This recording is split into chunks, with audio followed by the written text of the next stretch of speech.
जीवन भर भगत मानी आई जमाना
सुना तो कहलुआ किसा झूठा कोई है डोमिनिया कोई है मगनमा हो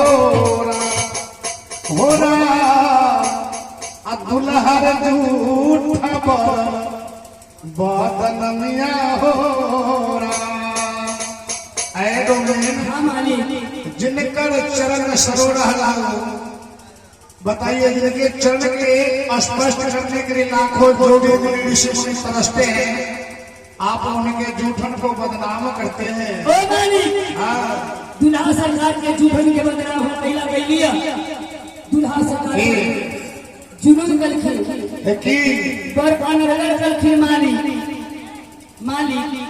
आई फल के नारी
बिना अर्जी के मर्जी नहीं मिले छे।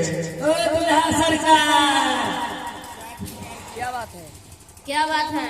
पाहुन जी, हम अपने के ऐंठ के दे ले लिया, अपने ऐंठ दे ले जाओ। पूरे परिवार के साथ किशोर जी साथ निकालिए आई पूरा परिवार के साथ पूरा परिवार के साथ दूल्हा सरकार का जमीन के पूरे परिवार के साथ। ओ मालिक देखिए हम पूरे परिवार के साथ। कहाँ तोर पूरा परिवार? ये जो बगल में बैठल है हाँ ये हमार छोटका देव।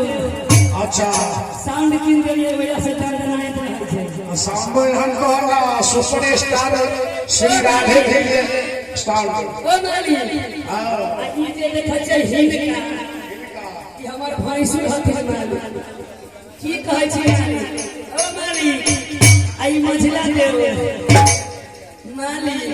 हाँ ओ मालिक आ देखियो ना मालिक हमर धिया पुता के रंग देखले रे मालिक।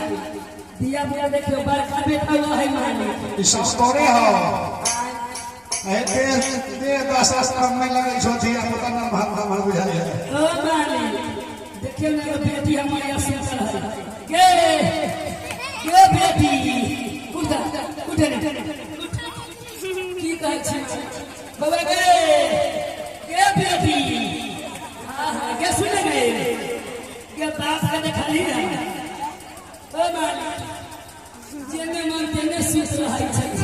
बात सेवा भगवान न करा जो तेल खोले ले सब लगले छहो दूध कट्टो है। ओ मालिक की तो बेटी रहे बेटा के ना देखिए ए ने उठ उठ चक्कर खुला दे रे।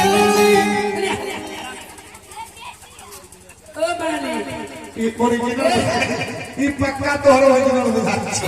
ई मालिक ई हमर बेटी लॉकडाउन में भेले मालिक। वही से समाज में ना ओ मालिक लॉकडाउन में सब दुकान बंद रहे। डॉक्टर से पाउडर उडर लगा लिए कि कारी भाग गई।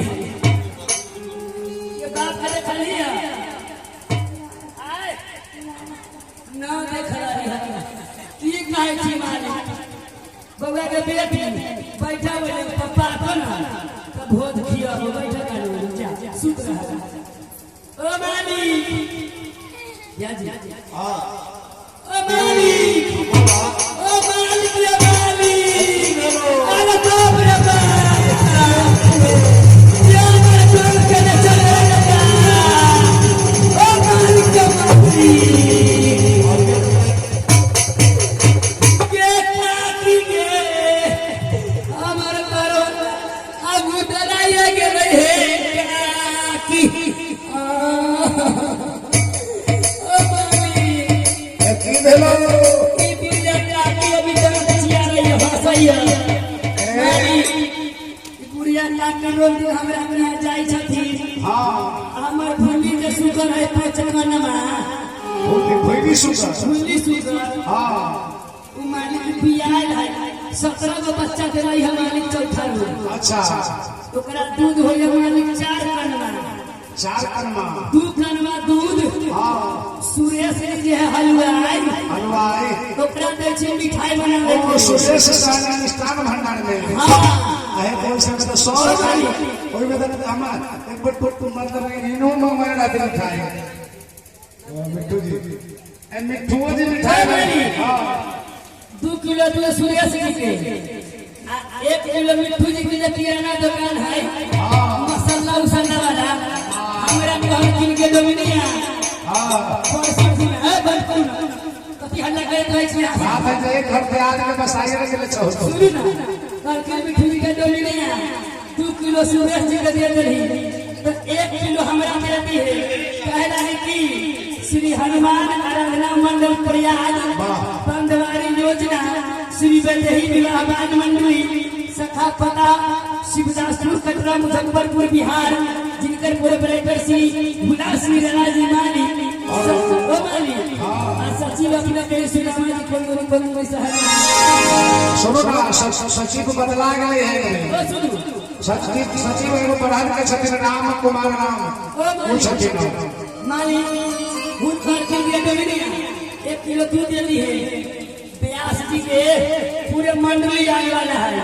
सब मंडली के चाय बना बना के पिया ओ मालिक हम सब पिए चाय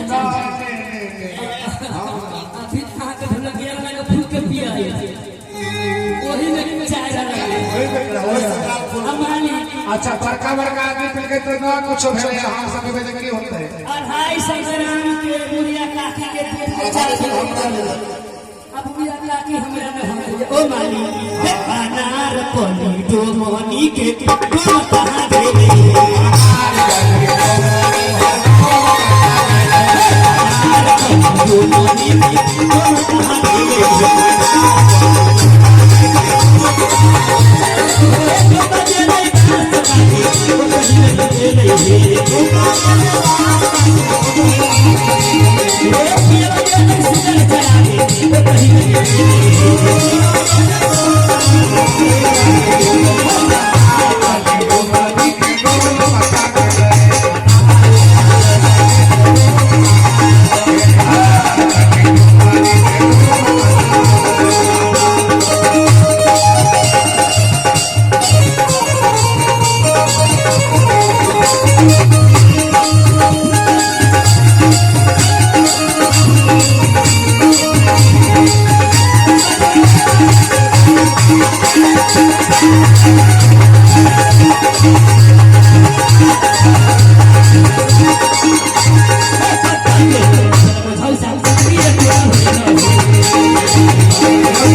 हमर जे डोम भूत लागल है ए, तो केते के करे जुराई होते मारी भगवान जी भगवान जी भगवान जी ओ माली केते के करे जुराई होतै